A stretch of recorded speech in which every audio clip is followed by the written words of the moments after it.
Hello, this is Brian Rowe with Mythic MTG Tech, talking to you here about the Star City Games Open in Seattle, where I chose to play two different green decks, one in the Standard on Saturday and the other one in Legacy on Sunday, and had some pretty good results. Talk to you about those decks and also some suggestions on how to change them or what to do in the future. So let's jump right in here. In the first tournament, this was a standard tournament with about 400 people in it. I played a deck that I refer to as Fighting Unicorns, although I really have to give credit to Carrie Oliver for this deck. She qualified for the World Magic Cup with this deck in England, and I made some minor changes to it, added another land to it, and tried to focus it a little bit more. But really the idea behind it is to get out a Dungrove Elder, and because it's hexproof, beat your opponent down quickly. This is a very mana heavy deck. It has 31 sources of mana in it, between 4 Birds of Paradise, 4 Llanowar Elves, and 4 Forests. It has some of the best creatures out there also. Dungrove Elder is just incredible, being hexproof and the size of the number of forests that you have in play. Wolfir Silverheart is also really good in that he adds plus 12 power onto the board in one turn, and +4/+4 that can often get through when your opponent wasn't expecting it. You can easily pair him with a Birds of Paradise to go over the top also. Very happy with this deck overall, although the record was not great. Get to that in a minute. Let's talk about the best part of the deck first. The Revenge of the Hunted is just simply incredible. 1 casting cost +6/+6 trample, and all creatures able to do so must block. Pulling this out on even turn 2 or turn 3 can just put you incredibly ahead in the game. If your opponent has put out Mana Dorks or an unflipped Delver, and you miracle out on your elves and attack, you end up hitting them for 5 or 6 points of damage depending on their board state, and also kill their creatures. It puts you so far ahead of the race they're not going to recover. I have yet to cast this spell in the early game and not win. And it's also not that difficult of a card to cast for the 6 casting cost. You have to remember this deck runs 31 mana in it. 31, and some people have even seen it have up to 32 or 33 total mana sources in it. Means that you can often cast this on turn 5 for its full casting cost, finishing the game off then. Very good spell, highly respect it.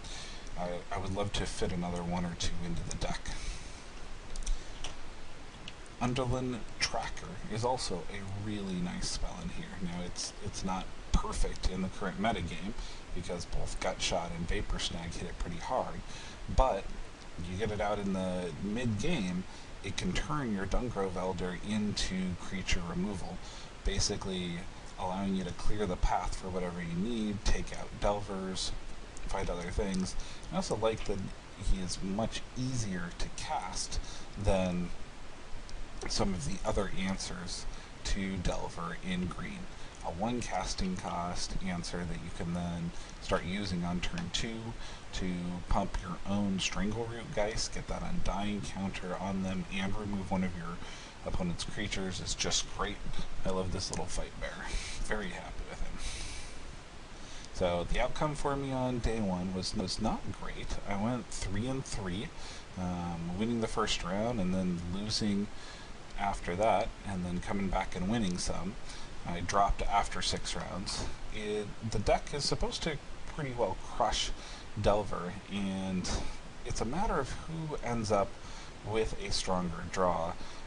The Delver matches that I lost to had early first or second turn Delver flips and some incredible backup to them. I was not entirely out of the game though. If I had pulled a Revenge of the Hunted in any of my Delver games, I would have been back in it, and my Delver outcomes were, one of them was a 2-1 that was extremely close. The deck is a bit susceptible to Bonfire being miracled, which can often wipe your whole board, but a lot of decks out there outside of Control are susceptible to this. I had a lot of fun with this deck, and I definitely recommend it.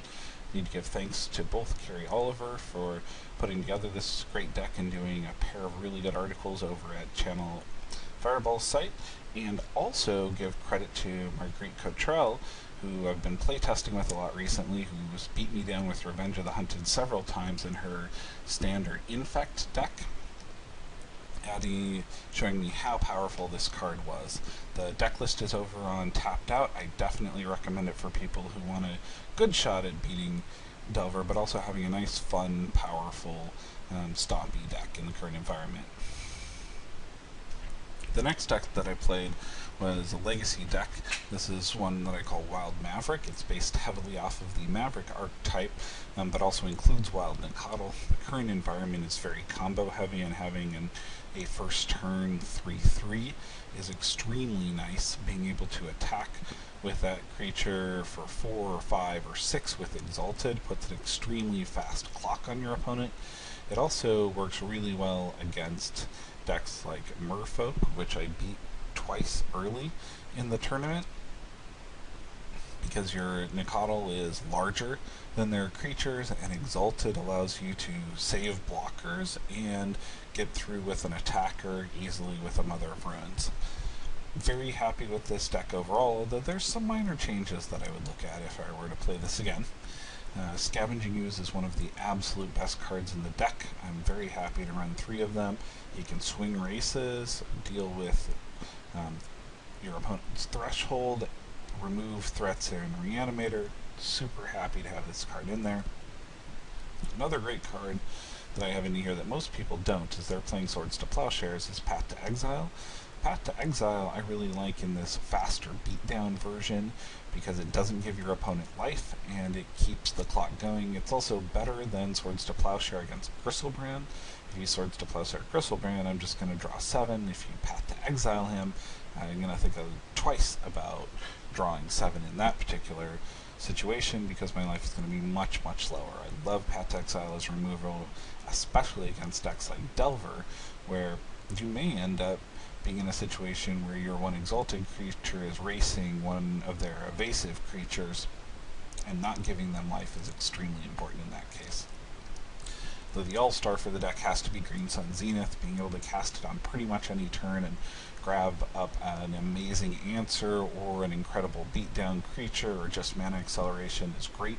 Some people refer to it kind of poorly in combination with Gaddock Teague.